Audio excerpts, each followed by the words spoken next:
Eu converso agora com o Vitor Souza, que é analista de combustíveis da Genial. Um bom dia para você, Vitor. Bom dia e espero ajudar naquilo que for possível. Obrigado, Vitor. Vamos lá. A gente está então já com essa medida sendo executada aqui no país. O Brasil hoje é o país que mais tem etanol misturado na gasolina no mundo todo. A nossa frota vai conseguir andar bem com esse novo combustível, Vitor? A maior parte, sim. É importante mencionar que hoje, quando a gente pega toda a frota brasileira, 90% dos carros produzidos, eles já, aliás, dos carros que estão rodando, eles já são carros flex. Então, assim, eles aceitam e rodam muito bem ou com a gasolina ou com o etanol. Eu acho que o grande desafio aí vai ficar para o carrinho mais velho, aquele que não paga mais IPVA, que não passou por essa modernização. Essa turma aí sim vai sofrer um pouco. E motos também, tá? A tecnologia da moto, ela ainda não é. Isso tudo que eu estou falando é na margem, tá? Não estou falando em termos absolutos. Mas moto também tende a sofrer um pouco mais na margem com o aumento de etanol dentro da composição geral da gasolina. A gente tem agora um terço do combustível sendo formado por etanol e nós temos também a opção de abastecer o carro com etanol nos postos. Como que fica essa conta para saber se vale a pena ou não por parte dos consumidores, por quem está nos acompanhando aqui na TV, por exemplo? A regra de bolso diz que o ganho, a diferença de preço tem que ser de pelo menos 30% para compensar colocar etanol em relação à gasolina, porque essa seria mais ou menos a diferença de consumo de um para o outro, tá? O etanol ele tem uma maior octanagem, então ele consome um pouco mais. Então, assim, a regra de bolso ela varia um pouco, né, por diversos motivos, mas é de pelo menos 30%. Sempre que a diferença for de 30%, vale a pena você colocar mais etanol do que gasolina. Bom, e por que o Brasil tem sido, por exemplo, um país pioneiro na adoção de altas medidas de etanol? Isso traz algum tipo de impacto positivo em termos econômicos? A gente sabe que na questão do agro para a indústria sucroenergética é algo bastante positivo. O álcool já está na matriz brasileira desde o pró-álcool, se eu não me engano, nos anos 70, na primeira ou na segunda crise do petróleo, não me recordo agora.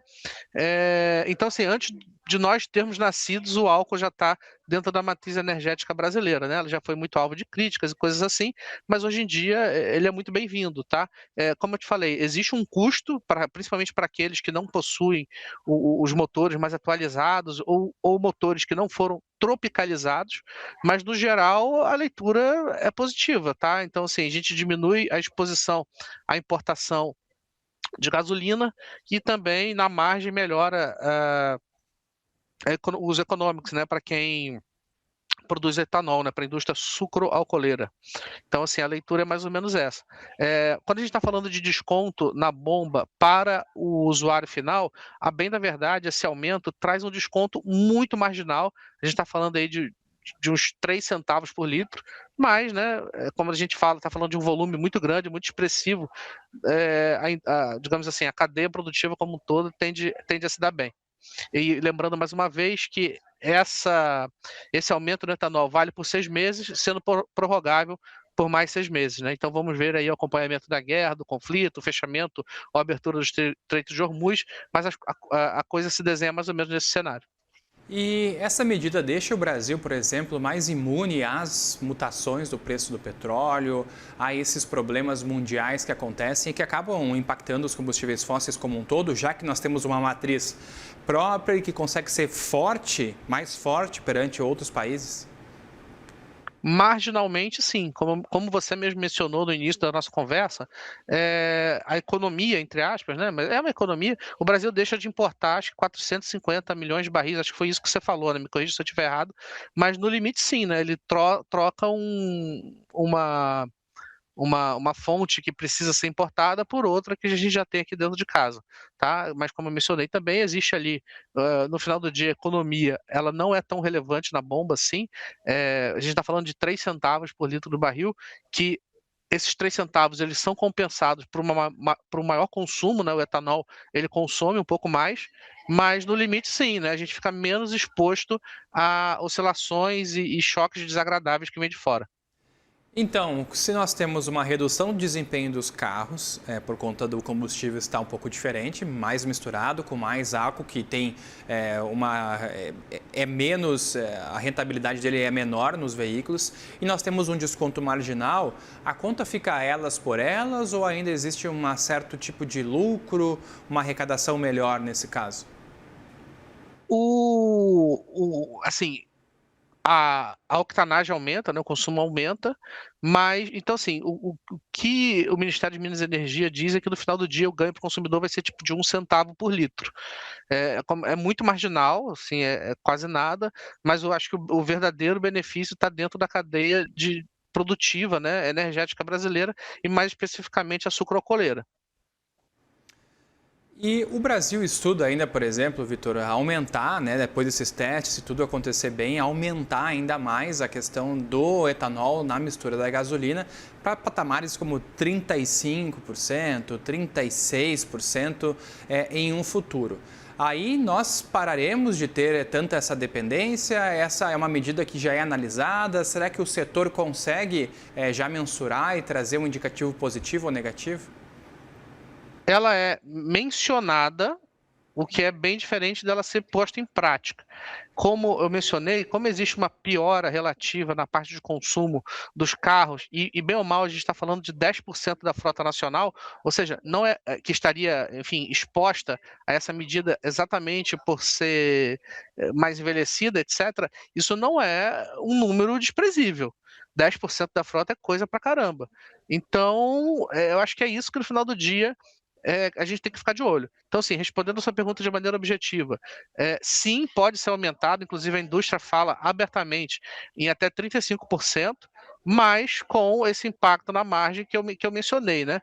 O que os agentes reclamam, isso aqui é uma discussão interna do setor, é exatamente de carecer um pouco de estudo em relação ao impacto para toda a sociedade, haja vista esse aumento gradual aí do etanol. Mas, como eu mencionei, existe um impacto. Existem dois impactos políticos aí, né, que são desagradáveis. Um é de você eventualmente repassar totalmente o preço do petróleo para a bomba final, e isso o eleitor não gosta, principalmente no ano eleitoral. E o outro é exatamente você aumentar o etanol e fazer com que seja o consumo dos combustíveis e daqueles carros mais velhos eles passarem por problemas mecânicos. Então, assim, no final do dia, acho que a resposta ótima é a gente encontrar um equilíbrio e torcer para que esse conflito acabe logo, né? O que eu costumo falar também é o seguinte: não é que eu veja 100% bons olhos esse aumento do etanol dentro do combustível.